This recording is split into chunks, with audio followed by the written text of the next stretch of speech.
Hi, everybody, and completely just a very, very, very warm welcome to the beginning of the conversations on Decoloniality and Fashion 2024. So really, really, really exciting. And I'd like to welcome you into this ongoing series that experiments really with alternative forms of knowledge creation and exchange through the communal form of conversation and through interdisciplinary engagement. So today we're completely very, very excited. This is an experimental platform that's very open-ended and where we're allowed to meet in our difference and our unlearning can happen. We also want to remind ourselves to be respectful and mindful of each other's individual lives and others' individual positionalities. And to really sort of creating these safe spaces to host a range of voices. And so for this year, we've really decided to look at an ongoing theme. So really, and trying to unpack what this process of design does. And our broad framework for this year is really designing goods, crafting communities. And in this way, we're hoping that each month, with different voices and different parts of the world joining us, that we can start to think about this role of fashion designers and their positionalities, where they're positioning themselves in relation to thinking about tradition, local fashion, craft, and particularly in thinking about sort of futures in the world that are pluriversal. So I'm very excited. We've got some of our community members in the audience. So really, really very warm welcome to you all, and a very warm welcome for today's session. We welcome Chepkemboi from OwnYourCulture, an activist and colonial digital platform working to rethink and reposition Kenyan material craftsmanship and creative heritages. But we're also really excited to listen into your conversation, Chepkemboi, moderating this conversation with your three invited guests. So a very warm welcome to Alex, Mang'ira, Charity Kiare, and Sheila Onyango. And so a very warm welcome, Chepkemboi. I'm going to hand it over to you. Thank you. Thank you, Erica. Hi, everyone. It is so lovely to see you, and thank you for coming. So as you heard, I am Chepkemboi. I run OwnYourCulture, which is an online space that reimagines what fashion looks like when we add on ancestral fashion, which is mostly beaded body jewelry, such as what I'm wearing right now. For example, this is a headband that is a replica of what used to be worn by some of my female ancestors. And this is a necklace worn by the Maasais of Tanzania, which are usually, these necklaces that are made in Tanzania are usually white in color, and they have like this different little beaded aspects to it.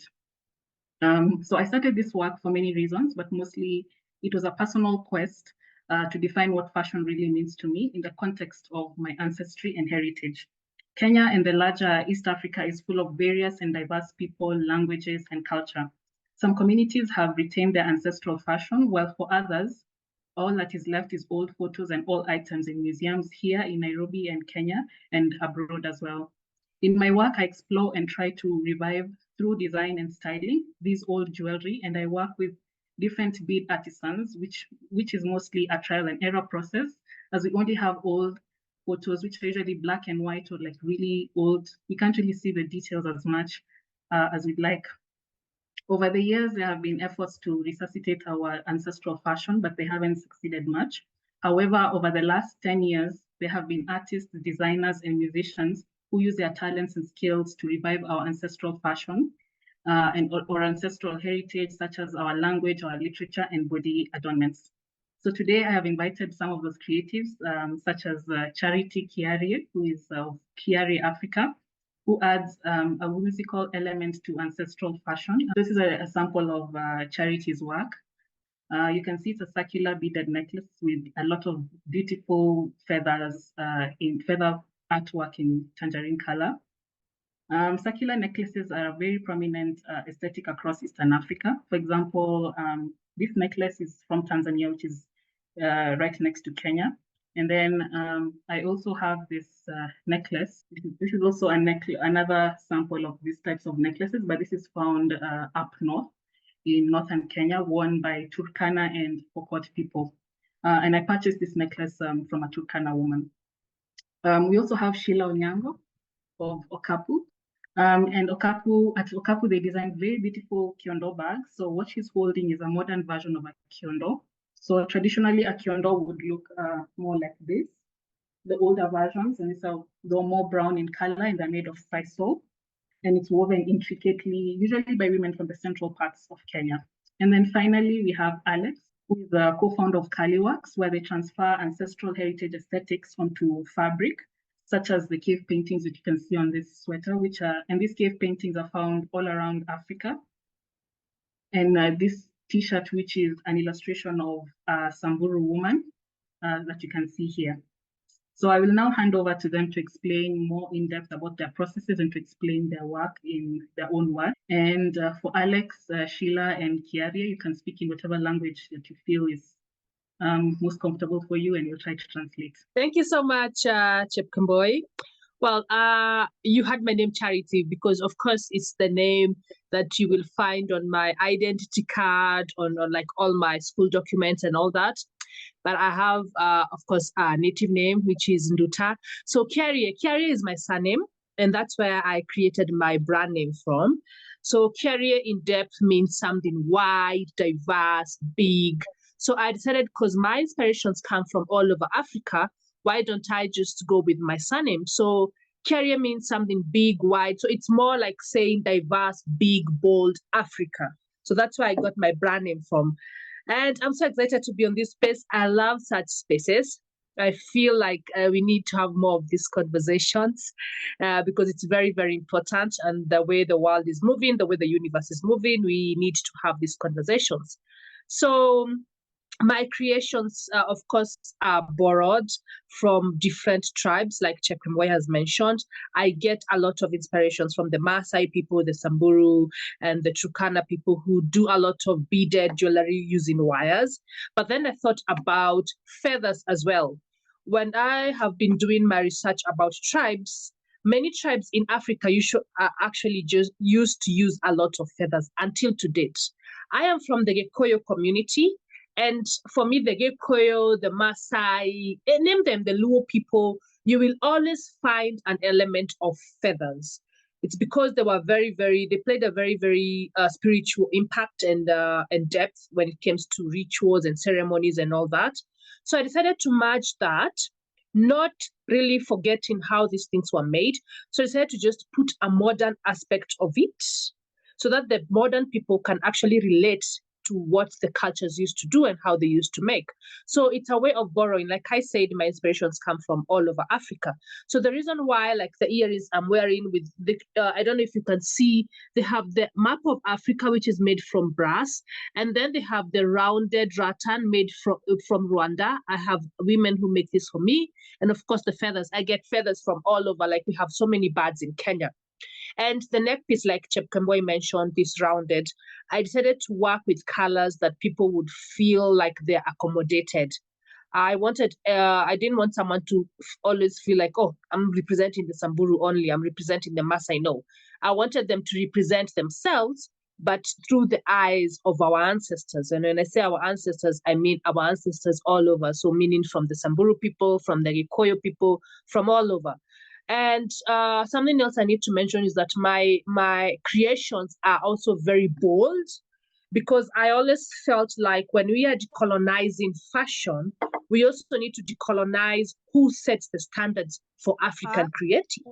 So I wanted to decolonize my creations around it, because I have always felt like the African people had to always follow some certain types of standards, which were set not necessarily by African people, but by people who are not necessarily from Africa. So I decided to create very bold pieces which represent the bold Africans who are no longer afraid of being seen, Africans who are no longer afraid of showing off and being proud of their culture. And my creations are not just for African people. I want everybody who wears my creations to feel seen, to feel like they matter, like they belong, like they have a purpose on this life.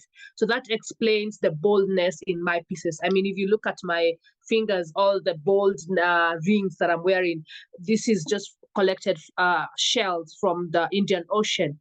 This is recycled horn from the cows that we have here in Africa. So this is recycled brass. So I wanted people to always have a feeling that they are seen, that they matter, that they have a purpose on this life. So that's the reason around my creations. I wanted it to move from the decolonizing of where we were supposed to always like, we need to answer to some set of standards which were set by people who necessarily didn't understand the depth of what culture means to its people. Thank you so much, Sheila. You can tell us more about Okapu and how you're also preserving Kiondo traditions by teaching them. So thank you so much for inviting me to this platform. This is a very important conversation that I'm excited to be part of. So like you heard, my name is Sheila. I'm the founder of Okapu. And Okapu actually started as a hobby. I was working and there was a vendor near the office who was selling more or less like the bag she showed us in the beginning of what the traditional Kiondo bag looks like. Yes, that one. So this guy was selling them. And at that time, which is around 2016, it was not so popularized amongst like the majority of Kenyans to carry such a bag, because we've been so westernized. Most people look at bags from China, like the secondhand bags, or just bags that have been imported from China. So at that time, you'll find that it was mostly tourists or people who live abroad who are buying those kind of bags. But now I bought the first one, actually I bought it just for myself. And then my friend saw it and she was like, actually that's Kiondo bag looks good. I've never thought about it looking good with the jeans and the t-shirt. And then she was like, just sell it to me. And then I sold it to her without even thinking about profit. I was just like, you have it, let me go get a replacement. And then I got the replacement. And then the same thing happened with a different friend. And she was like, that bag actually looks good. I've never thought about the Kiondo looking good like that. And then she bought it off of me. So I just started buying from that vendor and posting them on Instagram. And slowly by slowly, people were seeing that the Kiondo bag is actually something that they can resonate with as someone who's younger. Because you see, most Kenyans, they used to see it as something their grandmothers used to use in their village to go to the market or to do the farm work with. So they didn't think of it as a fashion accessory as such. So slowly myself and I think a couple of other people, it's like a wave that happened. So over like the past 5-6 years, we've been seeing like more and more people carrying the Kiondo bag as their everyday bag, choosing it over like the normal bags we see from, the Western world.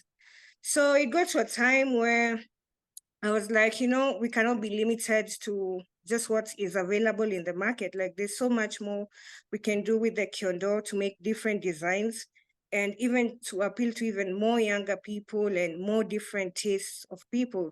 So that's when I thought of starting to put modern touches, just like charity, like putting contemporary touches to the bag. So instead, like you can have like, for example, this one, a bucket bag, which is not, just small things that make it a bit more modern, a little bit different, using different color of leather, using different patterns. So for me, like my work process is normally, I would see a Kiondo basket and I'll think this will look good with this kind of straps, this will look good with this kind of color. So personally, I'm more of a reactive type of designer. Like I get my inspiration from all different types of Kiondo bags that I see online or in the market where I go often.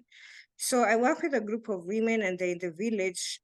And over time, what I've come to discover is they can do so much more than the stuff that is available in the market in terms of patterns. These are people who have been weaving since they were kids, so they've experimented with many different patterns, but they've just not had the platform or even just the opportunity to make those patterns and commercially sell it. They were just doing it for fun. So when I met them is sometimes I just give them the full creative control, like, here are the colors, just do what you think is cool. And then they give me the basket, and then I would go and I'll finish it in a way that's contemporary. Like, another example of adding touches is like the baskets in the market, you see, they don't have inner pockets. They're just one big hole you put inside.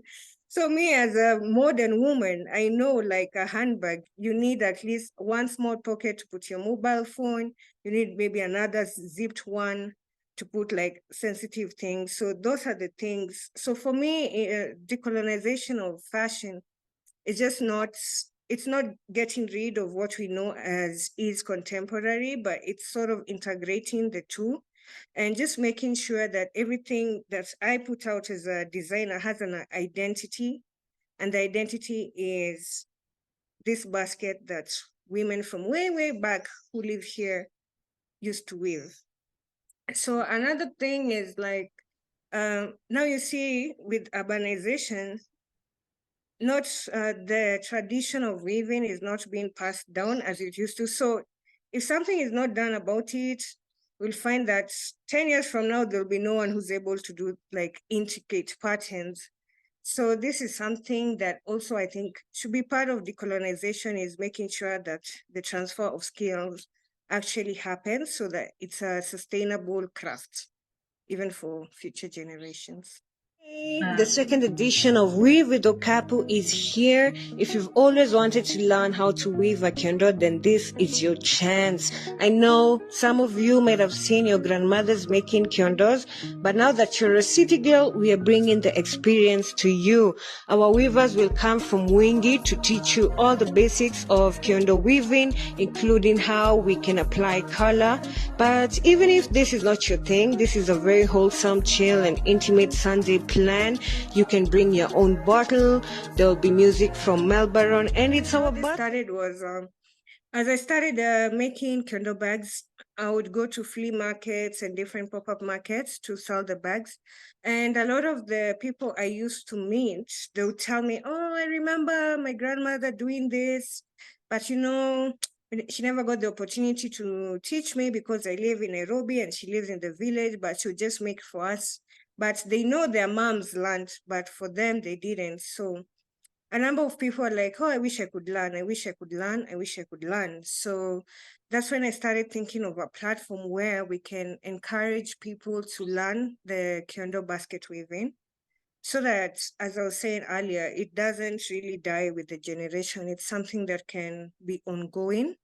And I'm actually happy that it's part of the CBC, although there could be improvements on how they're doing it, but at least it's a step forward that this is something they're including in the school curriculum. Yeah. Thank you, Sheila. And now over to you, Alex. Hey, everybody. Thanks for having me. I'm Alex. I'm the co-founder for CaliWorks. This is a business I started in 2019, I believe, if I have my dates correct, in Canada, in Vancouver specifically. So I'm dual citizen Kenyan, dual citizen Canadian. So I moved to Vancouver, the metro area, in 2009 as a student. So I have lived there for quite a while, I would say, most of my adult life.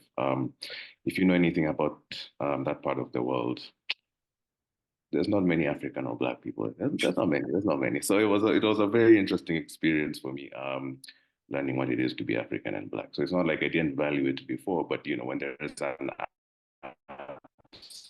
something, a minute.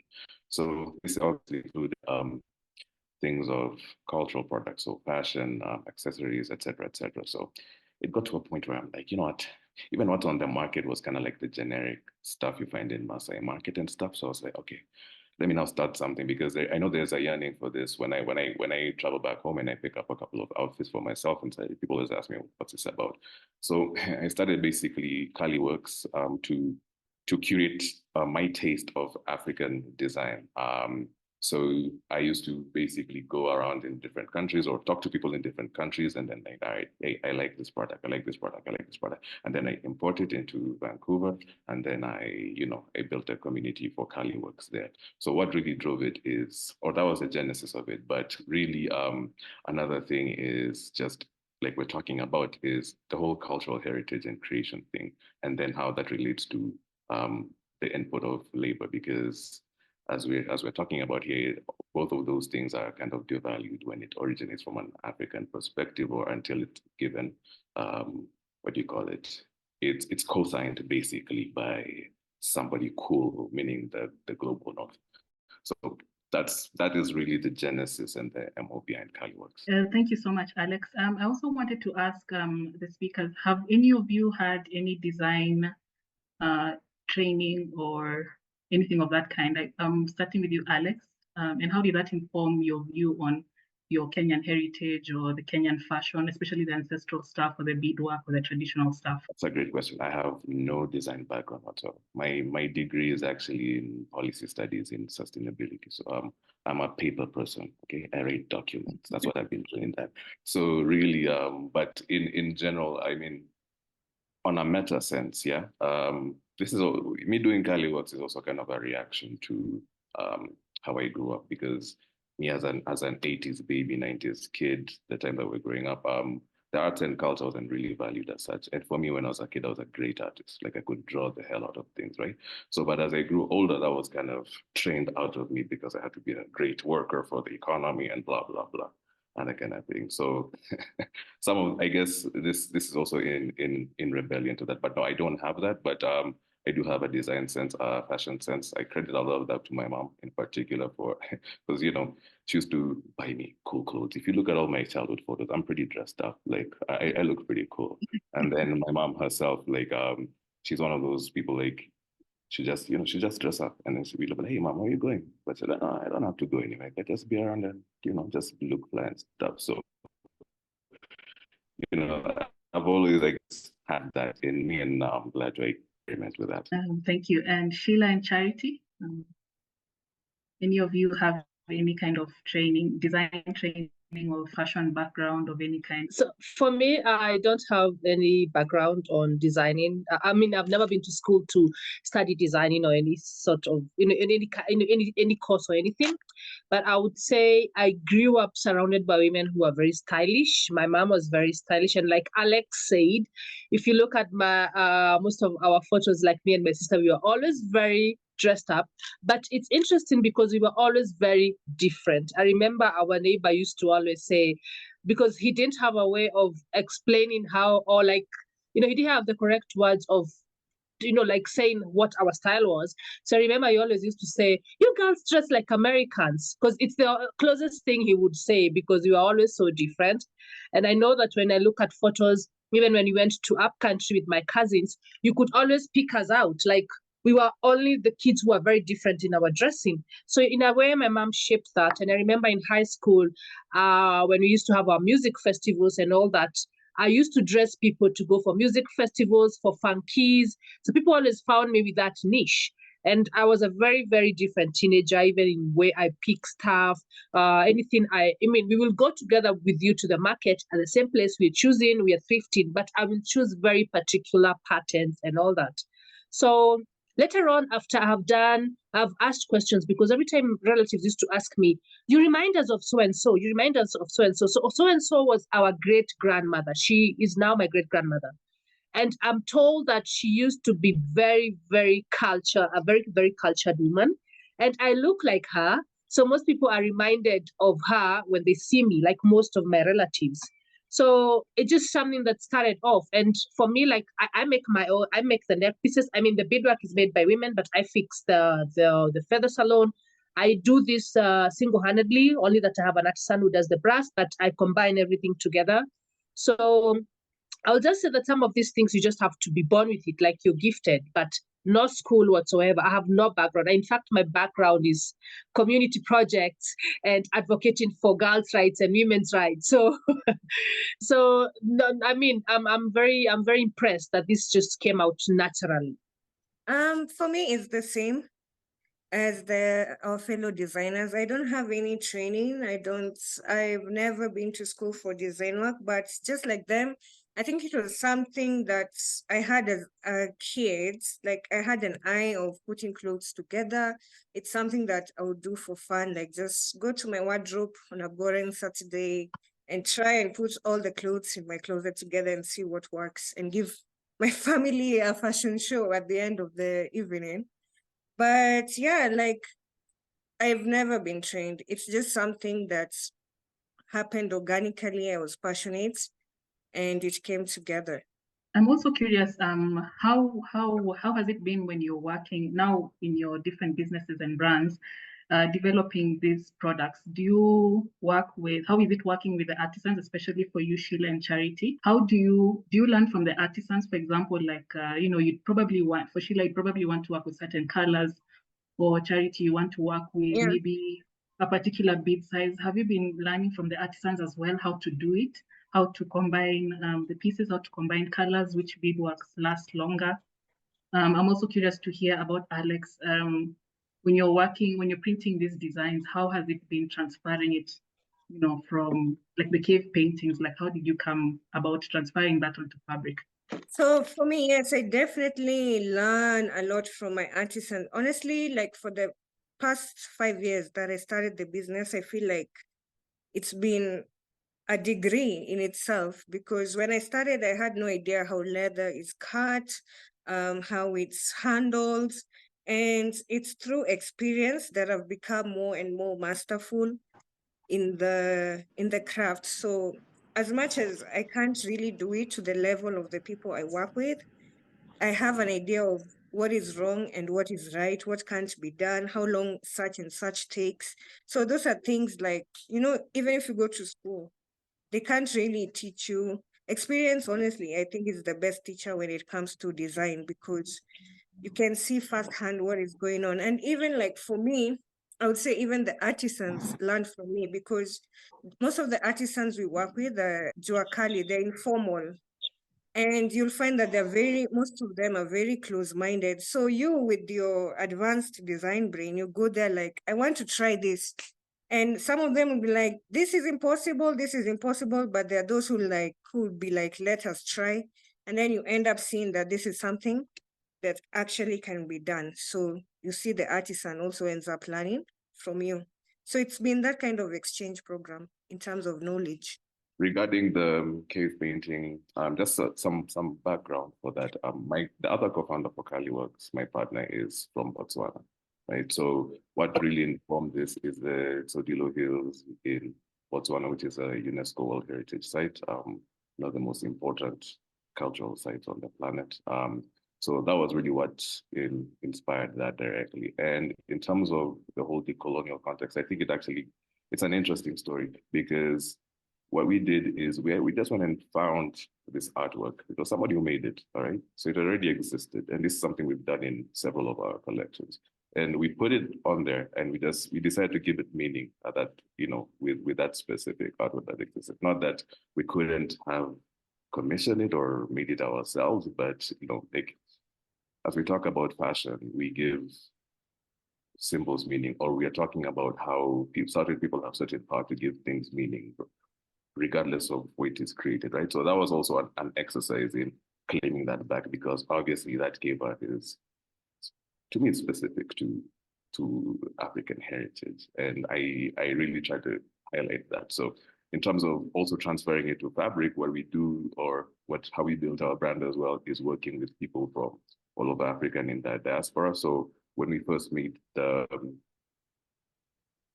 cave painting, there were the designs were in kimonos, and they were in a loungewear set before we even made the knitwear. So we had those printed and made in Botswana as well, which obviously is great for that story, but on a business end, it kind of it's tough, but that is how we built the brand. So that is also on the insistence of, listen, if I'm claiming this labor has originated from there, then I might as well make the attempt to get that actually created there. If I fail at that, then I can go and, you know, look at other places. But so far, I've been successful in that. We've done that for the cave painting stuff. We've done that for Bogolan. I know Bogolan is of Malian origin, but we have somebody in Senegal who makes it for us. So we've worked with people in more than 10 different countries, you know, specific to cultural origin for our products. For me, I would say we are learning from each other.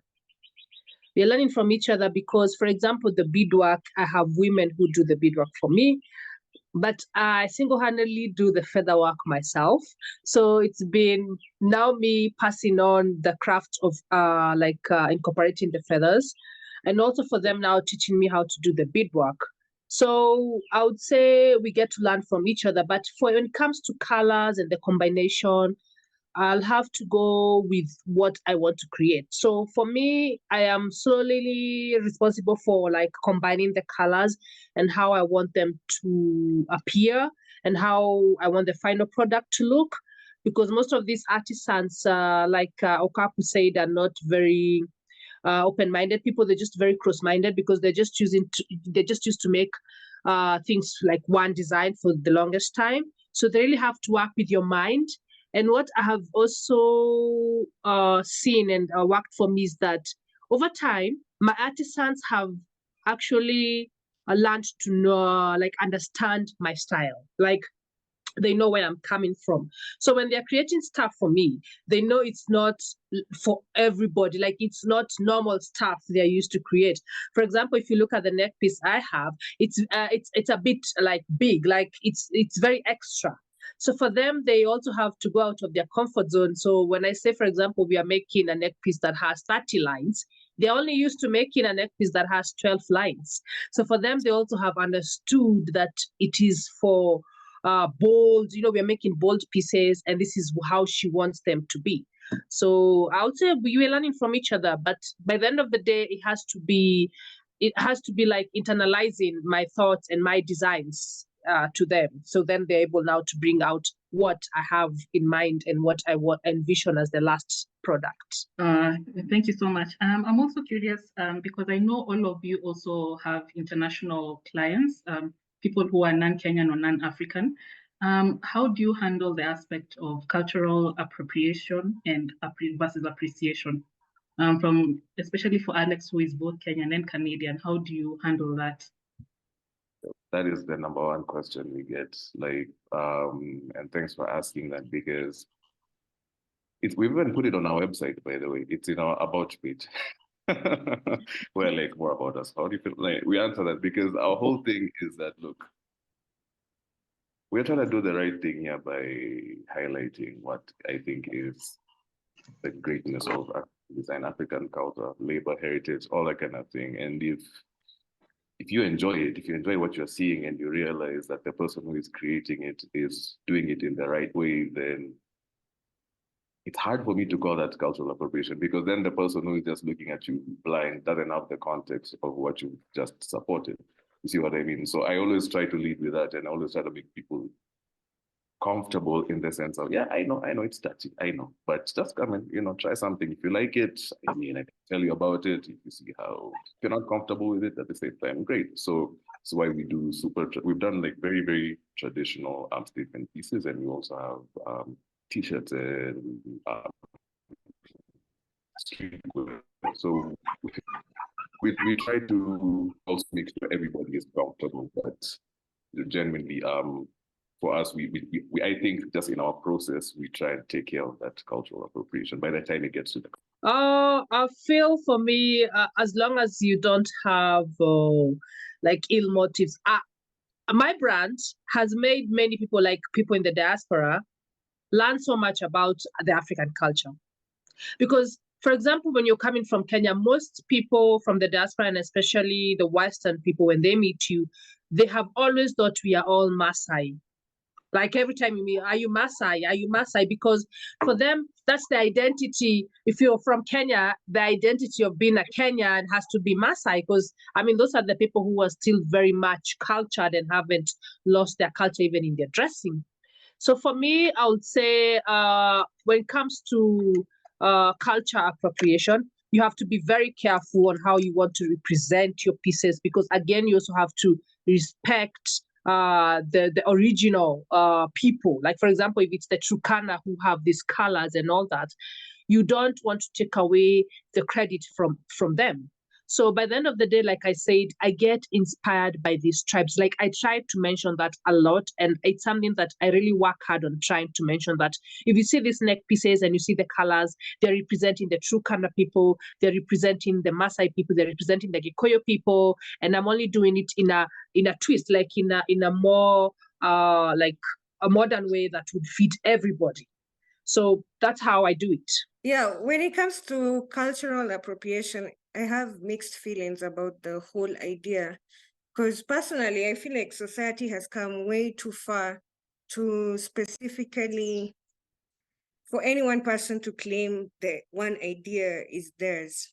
Because there's an identity to different ideas, but it's very difficult to claim it as your own. Because even me, yes, my brand is African, but let's say the shape of this bag, it's a Western concept. So am I also culturally appropriating Western ideas? So for me, I feel like it's not something I honestly put a lot of thought in, as long as you appreciate what you've bought. Because even the kyondo, like the Japanese patented, they made a loom of how you can do it without using your hands. And they've put a patent on this machine to weave the kyondo bag with a machine instead of your hands. So now, like something like that, is it cultural appropriation or is just the Western ideas being integrated? So for me, it's not something I really think about it so hard, because at the end of the day, we are all borrowing ideas, but there's an identity to each idea. And as long as you pay homage to that identity, then it is what it is, yeah. Thank you so much. I also want to know, how do any of you work with collections, or do you focus more on like the Kenyan seasons, like for example, when there are weddings or when there are festivals?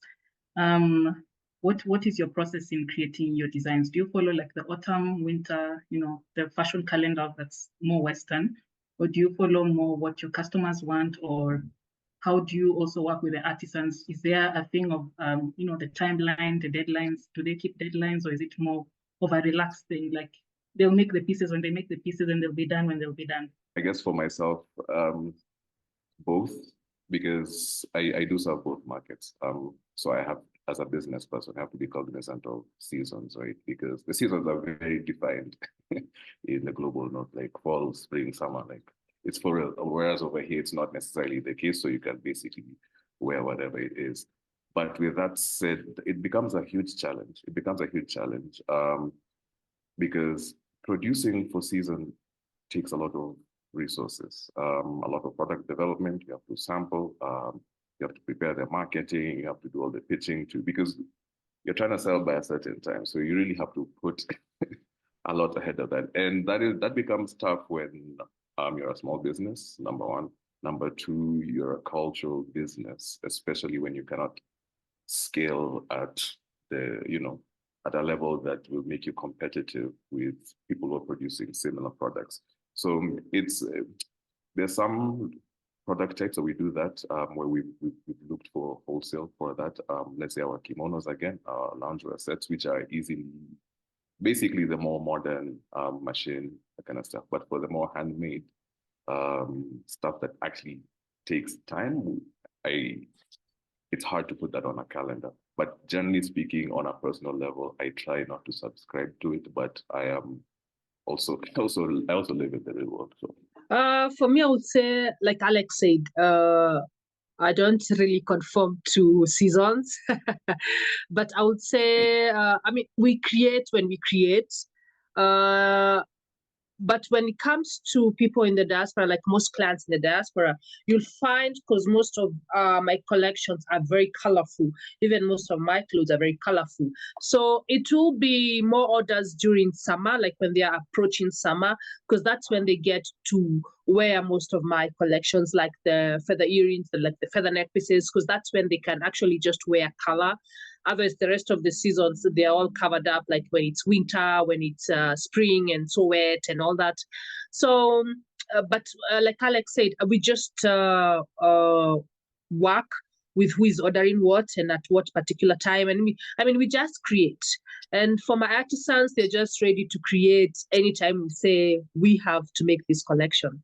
So, yeah, so we don't necessarily, especially for Africans, in Africa is always like sunny or hot. Even in the coldest months, you would still wear color and very vibrant things. So me and my artisans, we don't really work with the seasons. For me, I think it's a mixture of both. Okay, because we've been doing it over time for 5 years now, like there are colors that appeal to the local market, there are colors that appeal to the international market. Like you'll find the international market, they don't like really bright and colorful bags. They prefer beige or black and white. But the local market, it's like divided. There's a good number that appreciate the colorful, and there's a good number that is beige. So I think in terms of designing, I would say our guidance is the data we've gathered over time. And also for new works, I don't use the seasons, but in terms of the design, but in terms of the colors, sometimes I do use like I forgot the name, but there's an organization that kind of dictates the colors of the next season. Like they'll say summer, it's burgundy and yellow. So sometimes we use that for inspiration, but we're not completely locked in that it has to be like that. So it's a mixture of everything. Thank you so much. I also want to put into context for the listeners that a lot of Kenyan ancestral fashion most of it has either disappeared or it's in museums. So all of these different designers that you see here are either working with the very few communities that still hold or preserve their traditional practices. So many of them are still very, they still hold their traditional aesthetics very close to them. So it can be a bit difficult to speak to artisans and have them, change colors or convert colors for things that they've been designing for a very long time in very particular colors. But then again, there's the modern markets, there is capitalism, and again, also being in the fashion industry and things like social media, people like certain colors, customers like certain colors. So it's trying to blend the two, like mixing our heritage, but also mixing it in a way that is maybe not appropriate, but something that is maybe more that younger people would be more interested in. So also along those lines, I would also like to ask our guest speakers today, like, what do you think are the good practices for these types of collaborations? How do you think we can continue preserving heritage? Aside from the work that you do, how do you think what can other people do? What can they start learning or start implementing in their own design practices or in their fashion schools? What do you think can be done in cases like we're here in Kenya, where it's mostly the designers or artisans or the artists, so just individual people having to do a lot of research on their own to find out what their heritage used to be. So what do you think can be done about that to maybe make it easier for the upcoming generations or to keep this thing ongoing so that it's just not, a seasonal thing, but it's something that is ongoing for more generations? For me personally, we have to respond to the modern world that we're in, you have to know your enemy, right? So if we're dealing with a world where everything is the law and economy, then that's what we really have to face. So for me, I was even talking with Kiari and Co yesterday, like we actually need a fashion union or a creative union in Kenya or something. We need some sort of appellation laws for culture, the same way Europe or the global north has for things of personal origin. There's precedent for it. It's up to us to actually just make the frameworks for it if we really want, and I think that's what it is. It's the collective labor effort of doing it, right? So once we start protecting ourselves and the work that we produce, then we can actually stop the exploitation happening elsewhere, right? Yeah, just like Alex said, we were having this conversation yesterday. And just to add on what Alex has said, I think we also need to look at first and foremost conversations like we are having.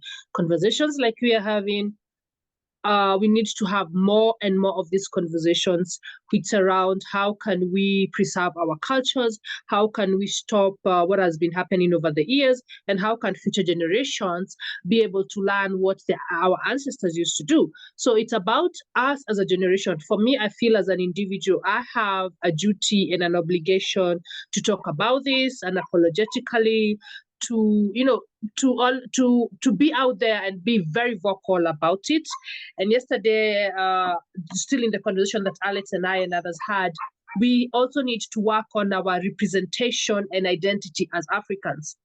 I feel like the reason why most of the African cultures have been colonized and have been like taken away from us, for example, Okapu mentioned how they're now doing the kyondo using loom. For me, I think that is just trying to show the world that our ancestors were not very creative of trying to coming up with a way that is almost like overshadowing what our ancestors used to do. Which I think our ancestors' ways were very sustainable. They were very sustainable when they used to do using their hands. So for me, this is to my fellow Africans, that when it comes to us and preserving that, it has to start with us. It has to start with identification. How do you identify yourself? How do you represent yourself? Do you wear African made, or are you wearing more of China made? Are you proud of what we create in Africa? So it's all about this. And then the world will start seeing it. Then the world will start listening to it. And like Alex said, this is something that needs to change even systematically. And systematically, I mean, systems need to change even when it comes to our governments. Are they protecting our cultures? Are they protecting our ways of how we used to do things? And if it's a certain way a certain community used to do their things, how are we protecting this? And also, are we sharing too much? Do we have laws that will protect this? So it's conversations that needs to be had more and more often and loudly. Actually, this conversation needs to be so loud and often and with no apologies, because I feel, and like I said, it is my duty to talk about this, because we also need to leave a legacy of the future generations coming, that we are these people, we are coming from a certain period, and our people used to live like this. This is what they used to do, and continue with this. It's the only way as Africans we can have a story. It's the only way. I agree with both designers. I share the same sentiments. It's a collective effort that will need to happen because it needs a change in perspective and how each individual one of us looks at African fashion, looks at what we are wearing. And this is something that needs to be accessible and affordable. That's the only way masses can adapt to a new way of doing things if it's accessible and affordable. So like for example, like us guys, that the way we started teaching kyondo weaving, I know in Nairobi, maybe there's some places you can go to learn beadwork. There's some places you can go to learn leatherwork, but it's not really accessible, let's say, for example, to the young girl who lives in Nakuru or one of the towns that's not Nairobi. So I think it's a collective effort, government included, private companies included, to make everything that speaks to our identity accessible and affordable. And then we can say that, we are culturally somewhere. Thank you so much. I think now we can open up to the questions.